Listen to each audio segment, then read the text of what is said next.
My brother smirked on FaceTime as he panned across a glittering ballroom, my parents' anniversary party. Their big night. Guests in tuxedos, champagne toasts, gold-rimmed glasses. Then he leaned in, dropped his voice, and said, "Crazy thing, Liv. Your name isn't on the seating chart. Again." And that was the moment, right there, where my heart cracked. And something much sharper slipped in through the fracture. Because if they didn't want me at their party, I'd make one they couldn't ignore. If you've ever been dismissed, overlooked, or treated like you didn't matter, hit that subscribe button. Drop a like right now because this is justice with receipts. And tell me in the comments, have you ever been the uninvited one? Alright, let's dive in. My name is Olivia Brooks. I'm 27 years old, and until last week, I thought being sidelined by my family was just normal. I grew up in Chicago, in a house where appearances were polished like silverware before company came over. Where my brother Ethan, the star, the prodigy, the corporate heir apparent, was displayed like a trophy. And me, the artist, the sensitive one, the one who didn't fit the brand. But nothing prepared me for that call. I was in my tiny apartment, working on a last-minute client revision, when the FaceTime from Ethan popped up. I thought maybe he was calling to chat. Instead, I saw chandeliers dripping in crystal, guests in sleek black tie, and my parents laughing center stage. My mother was radiant, my father proud, and my name was nowhere on a place card. Ethan zoomed in on the elegant seating chart like he was showing me a meme. "Oops," he said, smirking. "Looks like they forgot you again." I hung up before he heard my voice break. I stared at that smug little thumbnail, his perfect suit, the hotel logo glinting behind him, and a thought slammed into me so hard it almost felt like a dare. "Fine. Keep your perfect party. I'll throw my own. Right next door." With shaking hands, I searched the area around the Lakeshore Grand Hotel. And there it was. An industrial loft in the building beside it, available the same night. Before I could talk myself out of it, before I could consider my savings account screaming in protest, I clicked book. Minutes later, a confirmation email glared at me. Booking confirmed. Saturday, 7 p.m. Underneath it, a number so big it felt like a financial slap across the face. I whispered to myself, "This is war then." I opened the blank document, titled it Party War Plan, and began. Aunt Denise, the one who drove hours to see my college art show, only for my parents to leave halfway because Ethan had a networking dinner. Cousin Tara, uninvited from Christmas years ago for calling out my dad's rude joke. Old neighbors who used to bring cookies before my parents traded community for status. As I typed name after name, I realized something. My family didn't just forget people, they trimmed them like hedges that didn't match the aesthetic. So I started messaging. "Hey, I'm hosting something Saturday. No dress code. No pressure. You weren't on their list either, right?" The replies came fast. "Wait, they didn't invite you?" "Oh, I'm definitely coming." I thought it was just me. The anger in my chest sharpened into something like purpose. This wasn't just revenge. It was reclamation. My best friend, Jenna Park, bartender, event wizard, chaos coordinator, stormed into my apartment without knocking. "You looked like you were about to commit arson in your texts," she said, opening a notebook. "Tell me everything." When I finished, she leaned back, grinning. "Finally," she said. "I've been waiting years for you to snap." And then she got to work. Layout. Cheap but passable catering. A DIY photo wall. She didn't flinch at the budget. She just said, "If we're doing this, we're doing it loud." That night, after she left, I stared at my dwindling bank balance and felt the fear creeping up my spine. What if no one comes? What if I just proved them right? That I'm forgettable, unnecessary extra? Then a message popped up from a distant relative. "Thank you for thinking of us. It's nice to be remembered." And something in me steadied. The morning of the party, I doom-scrolled through the hotel's Instagram story. White roses. Champagne fountains. Gold chargers. Perfect. Polished. Cold. Jenna slapped the phone out of my hand. "Look around," she said. "We've got our own magic." And we did. The loft smelled of dust and possibility. We strung lights ourselves.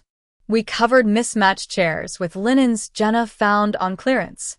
We taped up messy, beautiful family photos, ones my parents never bothered to post. Pictures of Tara and me with flour on our faces. Backyard cookouts. Lopsided birthday cakes. Tara arrived early with a case of budget wine and stood staring at one of the photos. "I forgot this day," she whispered. "Yeah," I said. "Didn't fit the brand." My phone buzzed, a group chat I had been unintentionally left in. "No place card for Olivia, right? You know how it is." The words tasted like metal. Jenna squeezed my shoulder. "Let them have their illusion," she said. "Tonight, we build something real." At 7:00, no one. 7:05, no one. 7:10, not even Tara's husband, who lives 5 minutes away. My stomach twisted itself into knots. Jenna murmured, "Relax. They need to make their appearance at the hotel first. Politeness before honesty." Then ding. The elevator opened. An uncle, his new wife, their teenage daughter. "We thought we'd be the only ones," he said. "You're not," I promised. And they weren't. Within 30 minutes, the loft filled. People in cocktail dresses. People in jeans. People who slipped away claiming they needed air. People who realized for the first time they weren't alone in feeling forgotten. Someone started a conga line. Aunt Denise took over the taco bar. Laughter bounced off the brick walls. Real laughter, the kind with snorts and wheezes and no pressure to look perfect. For the first time in years, I felt seen. It was like the temperature dropped 10 degrees. I didn't hear the elevator. But every conversation froze mid-sentence. Ethan walked in wearing a navy suit that screamed money and validation. A few relatives hovered behind him, unsure whether to retreat or stay.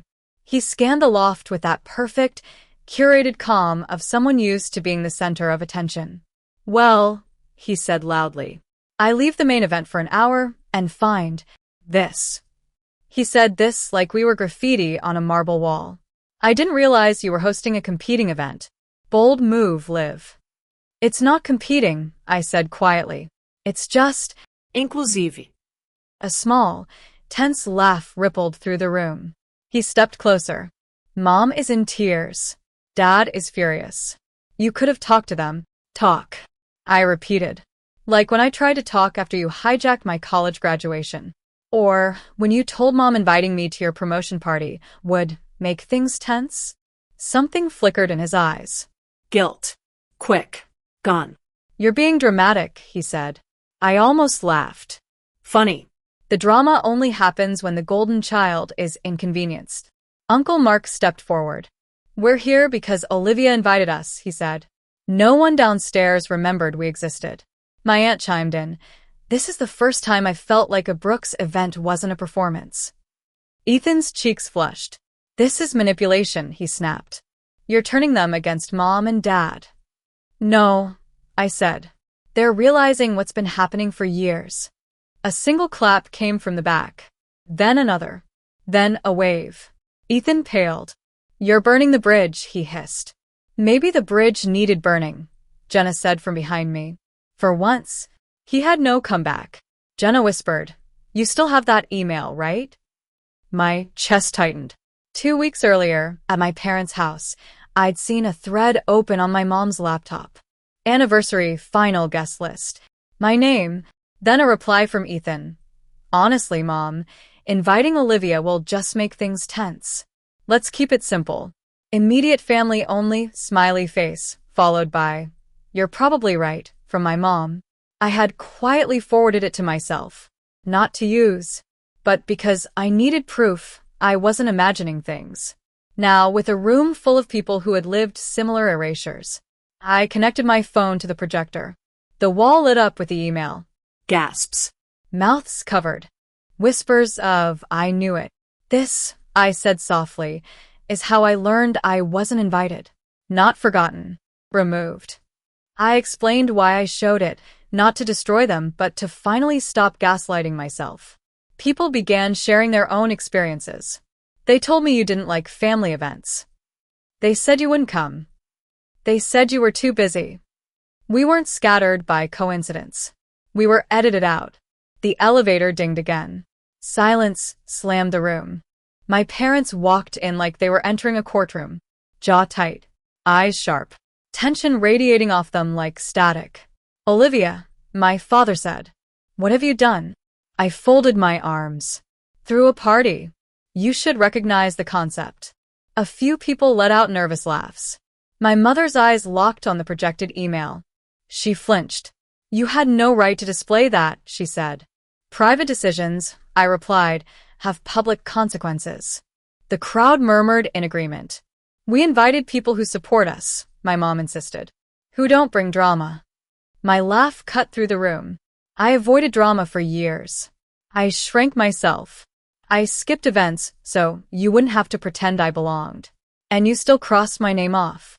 My father finally said it. "We prioritize stability. Ethan made things easy."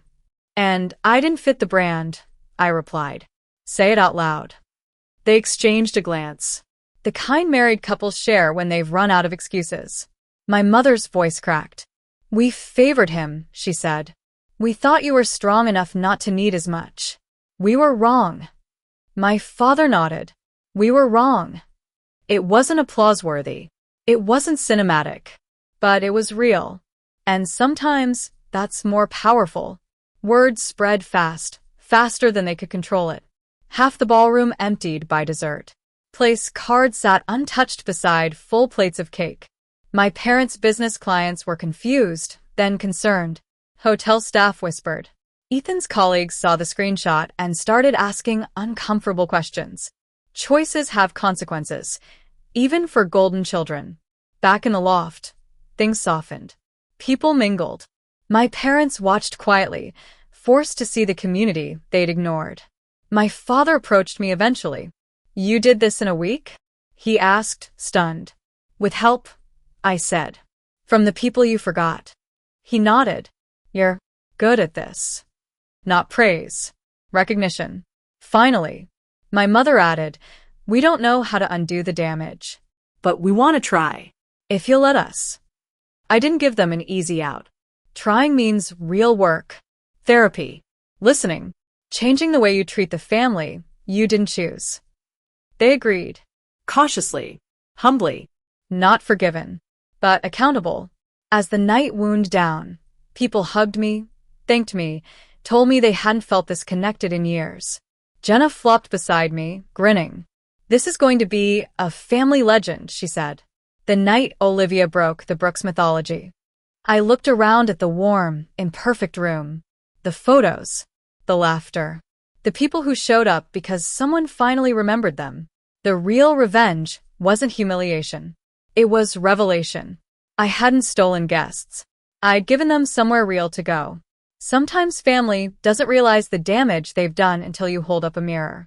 And sometimes the bravest thing you can do is build a space where the forgotten can gather and remind each other they were never the problem. If you felt that, hit the like button.